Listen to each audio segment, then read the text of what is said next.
Pemirsa, kita masih bersama Indonesia Lawyers Club dalam diskusi RUU IP, benarkah melumpuhkan Pancasila? Sekarang giliran pakar hukum tata negara Irman Putra Sidin. Terima kasih Pak Karni. Assalamualaikum warahmatullahi wabarakatuh dan selamat malam buat semua.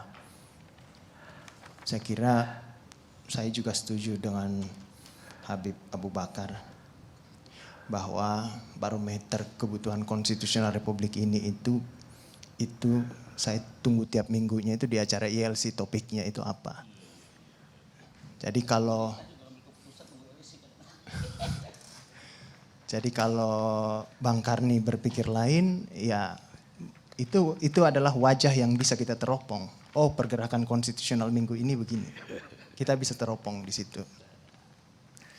Makanya ketika topik ini kemudian dimunculkan, wah, kayaknya COVID udah mulai harus dipikirkan kembali pemerintah nih. Status darurat bencananya dan status darurat kesehatan masyarakat sudah mulai harus dipersiapkan ke depan. Seperti itu, karena masyarakat kayaknya lebih fokus untuk berbicara tentang HIV ini. Bukan lagi sesuatu yang seperti 3 bulan lalu soal COVID itu. Kira-kira begitu Pak Karni. Nah, perdebatan kita malam ini adalah, saya juga setuju dengan pertanyaan Pak Karni. Tadi ke Habib Abu Bakar. Ini kenapa takut sekali sama komunis? Bangkit. Dan tidak ada pasal dalam RUU HP itu yang ingin menghidupkan komunis. Nah, pertanyaan itu yang kemudian saya mencoba mereka-reka, ada apa ini? Kenapa tiba-tiba komunis kemudian kita memperdebatkan dan begitu kencang dan begitu ketakutan kita? Saya mencoba merunut-runut ya perjalanan sejarah ketatanegaraan kita di Reformasi 98. Jadi ketika Reformasi 98 itu bergaung, adalah mengembalikan kehidupan masyarakat kepada kehidupan konstitusional yang ideal. Tidak boleh ada kekuasaan yang kemudian merampas hak-hak warga negara. Gak boleh ada seperti itu. Intinya seperti itu. Mengembalikan daulat itu kepada di tangan rakyat. Maka semuanya bunyi ketika Reformasi 1998. Dan salah satunya ketika itu adalah masuknya gelombang hak asasi manusia masuk dalam perubahan konstitusi, yang kemudian diresponslah orang-orang yang pernah tertindas di masa Orde Baru karena dianggap terlibat baik langsung atau tidak langsung dengan organisasi terlarang ketika itu. Masih ingat KTP yang ada kodenya itu Pak Karni kan? Itu udah mati ya, haknya orang itu di situ kalau sudah. Padahal mungkin dia hanya pernah diundang mungkin di situ. Atau mungkin tidak pernah sama sekali, tiba-tiba dia kehilangan hak-haknya selama puluhan tahun. Maka kemudian Reformasi 1998 kita ingin udah lupakan semua itu. Ya. Kita lupakan semua itu. Tidak bisa luka-luka lama ini kemudian kita pelihara terus untuk berbangsa dan bernegara. Gak bisa di situ.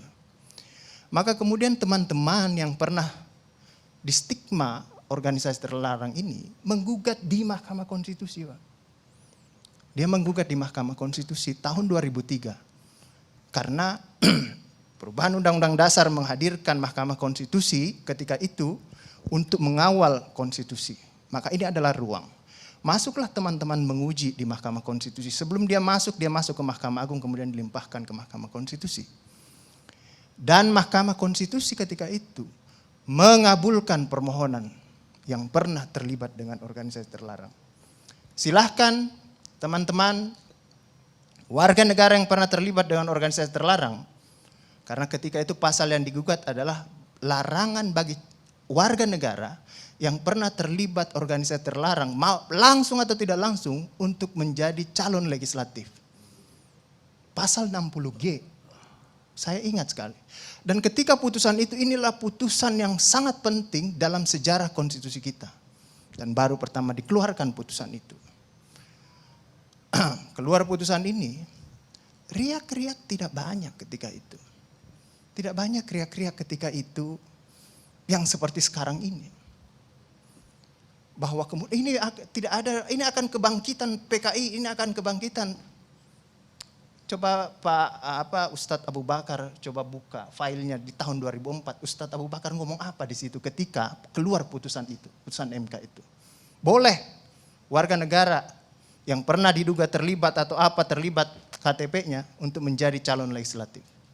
Saya pun ketika itu mengatakan bahwa ini hanya bukan calon legislatif, bisa juga menjadi calon kepala daerah nih. Inilah. Karena negara konstitusi tidak boleh orang didiskriminasi. Tidak ada, riak-riak tidak banyak ketika itu. Tidak banyak. Kenapa bacaan saya riak-riak tidak banyak ketika itu? Karena kehidupan kita adalah kehidupan ketika itu. Tidak ada golongan-golongan tertentu yang pernah luka oleh kelompok ini, itu diusik. Oleh kelompok, ada golongan yang pernah luka, punya luka yang tadi disebut oleh Ustadz Abu Bakar, Ustadz Zaitun. Bahwa golongan Islam itu punya luka dengan kelompok ini. Situ. Berapa ulama dibantai, kan gitu kan? Tapi kalau itu alasannya Ustadz, bukan hanya PKI pernah membantai Indonesia. Belanda juga pernah membantai Indonesia. Westerling itu di rumah saya di Sulawesi Selatan sana, korban 40.000 jiwa. Tapi apakah kemudian luka itu kita pelihara sehingga kita tidak mau jalan-jalan ke Belanda sana? Tidak juga, Ustaz. Gitu. Kurang apa kerja kejamnya lagi Jepang dengan rumus. Bukan hanya mengganti ideologi, negara ini mau diambil alih semua. Tapi kemudian kita tidak ada masalah. Mungkin kita sebagai Islam karena Islam kita ini rahmatan lil alamin. Mungkin karena kita ini bangsa Indonesia bukan bangsa yang pendendam. Atau bisa jadi mungkin ketika kita diperhadapkan dengan persoalan ini, kita tidak merasa diperlakukan tidak adil dalam peradaban global. Sehingga bangsa-bangsa yang pernah menindas kita, itu kita tidak ada masalah lah. Kita bisa bersahabat berpegangan tangan lagi. Sampai saya hitung, sampai 2014, coba Pak Karni buka file-filenya. ILC itu 2016 ke bawah, pernah tidak ada perdebatan-perdebatan yang Pak Karni angkat, perdebatan ketegangan-ketegangan antara kelompok Islam dan kelompok-kelompok nasionalis. Bisa dibuka di situ. Tapi setelah itu banyak sekali filenya. Saya hitung. Jadi apa yang kita bicarakan malam ini adalah bagian dari pasal yang sering dibicarakan oleh ILC sejak 5 tahun terakhir ini. Ketegangan-ketegangan antara kelompok Islam dan kelompok nasionalis. Istilah ini ada dalam sejarah konstitusi tadi disebutkan oleh Pak Fadlison. Dalam Piagam Jakarta. Dan ketegangan itu terjadi. Tadi disebutkan Ustadz Zaitun. Ada luka yang golongan Islam sebenarnya udah kering ini barang. Kering ini barang. Tapi kita luka ini sama-sama. Tadinya saya berpikir golongan Islam ini pecah-pecah juga. Tapi baru di isu ini ternyata saya mengambil kesimpulan semua golongan Islam itu bersatu ketika dia berbicara dengan luka lamanya di situ. Tidak ada lagi perbedaan. Jadi saya mulai membagi kelompok Islam ini. Ada kelompok Islam yang nyata-nyata dia menentang mengoposisi pemerintah. Ada yang kelompok Islam yang tidak nyata-nyata menentang, tapi juga akan siap menjadi oposisi. Ada juga kelompok Islam yang seolah-olah tidur bersama pemerintah, tapi sambil membisikkan ke telinganya pemerintah. Kalau kamu mencederai Islam, saya jewer kupingmu di situ. Ada juga begitu. Karena mereka ketika kelompok agama kemudian mulai disingkirkan, maka dia kemudian semuanya bersatu. Makanya ketika saya baca semua maklumat MUI, maklumat NU, maklumat Muhammadiyah, itu nadanya sama. Tapi ada yang saya tertarik dari Mudah-mudahan saya tidak salah dapat berita itu tentang NU ya. Ada NU juga keluarkan kan? Gitu. Mudah-mudahan saya tidak salah baca. Saya lebih sepakat dengan itu. Bahwa kalau kita berbicara HIP ini sebenarnya adalah ini hati-hati. Ini bukan soal membangkitkan komunis. Tetapi mengembalikan tafsir Pancasila itu kepada pemegang kekuasaan pemerintahan. Mau memberikan itu kepada presiden. Makanya ada istilah pemegang kekuasaan pembinaan ideologi Pancasila di situ. Kalau tidak salah ada istilah itu. Kalau saya ditanya, perlu tidak dimasukkan itu TAP MPRS itu dalam HIP ini? Jangan, nggak usah dimasukkan. Karena kalau dimasukkan akan masuk juga nanti itu saudara-saudara kita itu HTI, Khilafah dan lain sebagainya. Akan dimasukkan juga di situ. Kalau saya ditanya, nggak usah dimasukkan. Tapi lebih baik lagi kalau tidak usah dilanjutkan. Ya, dilanjutkan RUU HIP ini. Nah disinilah kemudian, baru berapa minggu lalu, dalam 5 tahun terakhir ini, kelompok-kelompok Islam seolah menjadi terasing di negerinya sendiri. Itu yang dia rasakan. Berapa ulama yang berjuang mendirikan republik ini. Indonesia 80% penduduknya umat Islam. Tidak pernah meminta 80% hasil sumber daya alam yang dikuasai negara untuk umat Islam. Gak ada yang dia minta. Ada gak dia minta? 80% umat Islam penduduk Indonesia tidak pernah meminta 80% APBN untuk umat Islam. Gak ada yang dia minta. Sederhana permintaan umat Islam. Dia mau berdialog sama Tuhannya. Dia mengingatkan umatnya akan kebaikan. Yang tidak hanya mengajarkan doa makan dan doa minum. Tapi juga cara memilih pemimpin. Kan begitu kira-kira. Nah inilah ketegangan-ketegangan. Ketika agamanya dinistakan, kok susah sekali ini membawa ke proses hukum. Muncullah demo berjilid-jilid. Yang kemudian berujung ulamanya tidak bisa pulang. Belum lagi penghujung, kemudian ada agama yang diperhadapkan sebagai musuh besar Pancasila. Nah ini yang menarik menurut saya. Saya ini Islam tapi bukan pengetahuan Islamnya seperti Ustadz Ali Muhtar Ngabalin dan Ustadz Abu Bakar. Tapi dengan segala awam saya terhadap Islam. Ketika saya ditanya Pancasila itu di mana dalam kehidupan saya. Maka saya akan mengatakan bahwa ketika saya lahir, orang tua saya itu membisikkan Pancasila di telinga saya. Cuma bahasanya bukan seperti yang tertulis dalam Undang-Undang Dasar itu. Dia membahasakan Allahu Akbar, Allahu Akbar. Asyhadu an la ilaha illallah. Asyhadu anna Muhammadar Rasulullah. Apa yang saya dengar di situ? Ketuhanan yang Maha Esa. Hayya 'alas shalah. Apa yang saya dengar di situ? Mari kita bersatu sama-sama. Karena kita akan mendirikan sholat.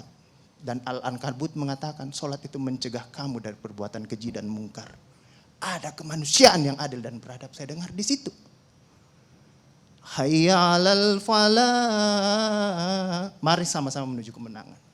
Kemenangan yang bagaimana kita peroleh? Kerakyatan yang dipimpin oleh hikmat kebijaksanaan dalam permusyawaratan perwakilan. Kemenangan yang bagaimana? Keadilan sosial bagi seluruh rakyat Indonesia. Itulah kemenangan yang kita tuju. Kita kembali lagi takbir. Allahu Akbar, Allahu Akbar. La ilaha illallah. Kita ulang lagi. Dan Pancasila yang kita tiupkan itu 5 kali sehari. Belum selesai di sini, selesai bunyi terus. Ya kan Ustadz kan? Belum selesai di daerah sini. Selesai bunyi bertalu-talu terus. Seluruh dunia bertalu-talu. Inilah Islam. Yang kemudian sekarang dalam kelompok ini Ustadz Ali Muhtar Ngabalin. Saya banyak belajar dari beliau. Inilah yang kemudian sekarang kenapa kami mau diperhadap-hadapkan? Kenapa kami ada yang menjalankan keyakinannya ketika dia celananya cingkrang, radikal. Atau dia pakai cadar, dulu diperhadap-hadapkan. Saya Indonesia, saya Pancasila, ada dulu itu banyak sekali seperti itu. Kenapa kami seperti ini? Sekarang Akhirnya sekarang semua orang disuruh pakai cadar. Seperti itu. Inilah kemudian rentetan yang membuat istilah tadi Ustadz Abu Bakar. Kok paranoid sekali dengan undang-undang HIP ini? Ada luka. Ada luka yang tadinya sudah mulai mengering, dilupakan. Tapi tiba-tiba ini kemudian dikhawatirkan. Jangan sampai Pancasila ini mau dipakai sebagai instrumen untuk membimbirkan kelompok Islam dalam republik ini. Apalagi kalau kita baca RUU HIP itu, pemegang kekuasaan pembinaan ideologi Pancasila ada sama presiden. Saya juga baca-baca sekilas tadi. Kok di situ ditulis pendidikan nasional menurut undang-undang ini itu berubah. Tujuan pendidikan nasional oleh Undang-Undang Dasar mengatakan bahwa beriman, bertakwa, berakhlak mulia. Di sini diciptakan pendidikan nasional itu bertujuan untuk menjadi tenaga ahli dan terampil. Ini kan mau dikasih jadi tukang ini bagi kapitalis kalau seperti itu berpikirnya.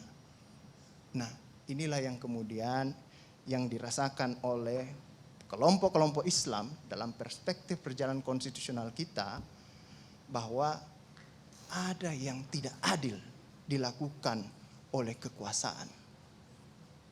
Kelompok Islam selama ini tadi yang saya katakan tidak pernah meminta apa-apa. Paling jauh kelompok-kelompok Islam mungkin dapat honor dari negara. Itu pun tidak dipakai untuk foya. Dikembalikan lagi untuk membantu negara, menghidupkan santri-santri, mencerdaskan kehidupan bangsa, menciptakan manusia-manusia yang beriman, bertakwa dan berakhlak mulia. Yang sebenarnya tugas pemerintah itu. Dikembalikan lagi seperti itu. Itulah yang kemudian mulailah sekarang kelompok Islam sangat hati-hati. Kalau kemudian Pancasila ditiupkan terus, seolah-olah ini mau dijadikan instrumen untuk memarjinalkan Pancasila. Siapa kekuasaan itu pertanyaannya? Saya juga tidak tahu. Tetapi kita akan bisa menemukan jawabannya itu Pak Fadli, Pak Ali Muhtar. Mari kita pulang ambil cermin masing-masing di rumah. Bisa jadi kekuasaan itu ada pada wajah dalam cermin itu. Saya kira itu Pak Karni yang bisa saya sampaikan. Baik.